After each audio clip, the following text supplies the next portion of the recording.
As summer travel ramps up and thousands of fans prepare to visit Seattle for World Cup matches, there's another challenge happening behind the scenes, maintaining a stable blood supply.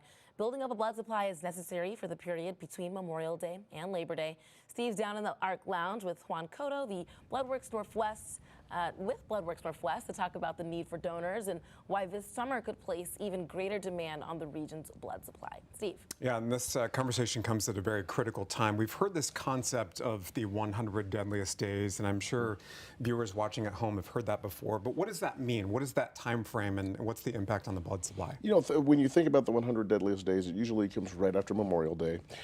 Here in our area, we get almost a third of our blood from drives that are at universities and also at the high school levels. Okay. So when those students are now out of school, we have a dip in the blood supply, but also this incredible weather that we have and our incredible outdoor activities. And it's easy sometimes that people forget that, you know, geez, maybe making a blood donation is an important thing and a way to participate in the community. And that's where we depend on our community partners like yourselves to help us amplify that message. We still need blood right now. And it's very critical for, I think, some types of blood at the moment, isn't it? That's correct. Okay. And really for a variety of different, I mean, obviously the O positive is about 40% of the population. Yeah. O negative is a universal blood type that can be used, but it's about 7% of the population, so we're always looking for those donors. But to be honest with you, right now, it's all hands on deck, and especially with events like the World Cup coming up, we're really needing people to make the time to make a blood donation. And talk a little bit more about that. Why is that such a big concern as we gear up for the first matches on June 15th, less than 2 weeks away? Why is that adding to that concern this year? Just because of the influx of people? It's the influx of people, but also, you know, it was really interesting when we had a group of our folks go down and they met with the people at the Stanford Blood Center, and obviously they hosted the Super Bowl. Yeah. And we've seen certain events that have come to town, for example, like the Taylor Swift concert. And what happens is that the potential for incidents occur. It really does put a lot of stress on your infrastructure, and we want to make sure that we have the blood on hand to cover the essential need in case there is an emergency.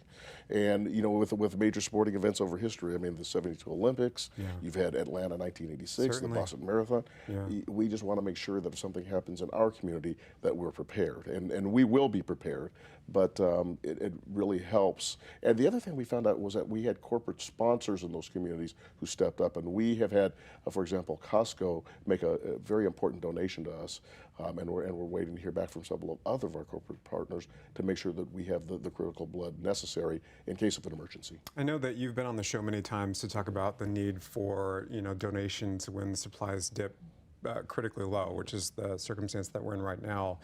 And I think the concern or nervousness for a lot of people at home who've maybe never been through that process before is the whole needle in your arm type thing, and they're taking blood out of your body.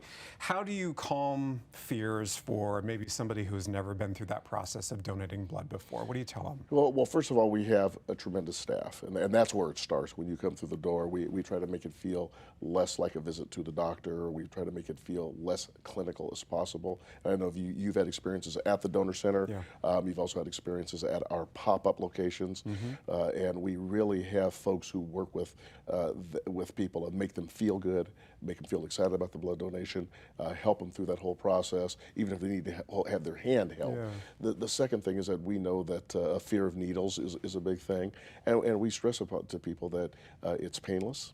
The other thing is that people like to be able to come to walk into the donor center.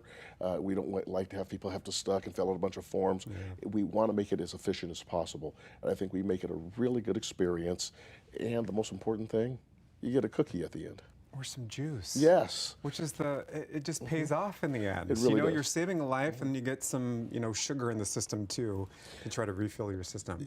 I had a state senator tell me one time, geez, Juan Cotto, if you're not careful, he'll stick you. And I said, yeah, when you think about the kids at Children's Hospital Yes. who need blood and who need blood products, yeah, I'll stick you. And she said, you know something?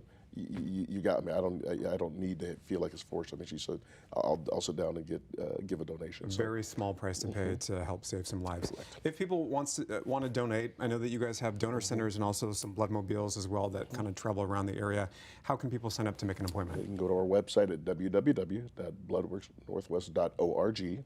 We also have a really cool app. The app is which really I just cool. downloaded the other day. Oh yes, man, it's and great. it really and it has the donor history on there. Yeah. It maps out all the locations where we have blood donations and pop-ups going on, and it's a real simple way to make a blood donation. And once again, our community partners and Steve, you guys do such a great job of helping us amplify this message. It's a life-saving message and one that is really pertinent to the times right now. And you guys do some very, very critical work for our community, so thank you for all the efforts you stick in as well. Tyra, I was telling them I tried to donate over the weekend and had a little bit of an issue with clotting, so I wasn't able to donate, but it just feels like a little prick, and you can look away. It's totally fine. Easy breezy. Absolutely, and helping save a life for sure during a critical time. Thank you, Steve. Sure.